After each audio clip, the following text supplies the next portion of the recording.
Hi guys, అందరికి మరొక వీడియోతో మేము ముందుకు వచ్చేసా. చూడండి గైస్, ఇదేంటి పాప?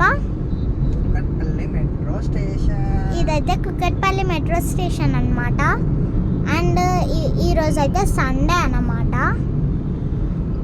కార్తీక 1 month అయిందని చెప్పేసి వచ్చేసాము. ఇదైతే సెకండ్ వీడియో అన్నమాట. Already first video long video తీసేసా, ఇది సెకండ్ వీడియో అన్నమాట. ఇలా మా డాడీ డ్రైవింగ్,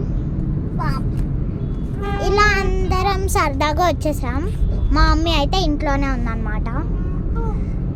అండ్ వచ్చేసామన్నమాట ఇంటికైతే. అండ్ మీకు ఒక చెప్పడం మర్చిపోయాను, అందరికీ హ్యాపీ ఫ్రెండ్షిప్ డే. అందరికీ హ్యాపీ ఫ్రెండ్షిప్ డే. మీకు ఎన్ని ఫ్రెండ్షిప్ బ్యాండ్స్ వచ్చాయి కామెంట్ చేసి చెప్పండి. అందరికీ బాయ్ బాయ్. అండ్ మళ్ళీ చెప్తున్నా, అందరికీ happy friendship day. Thanks for watching. Bye bye.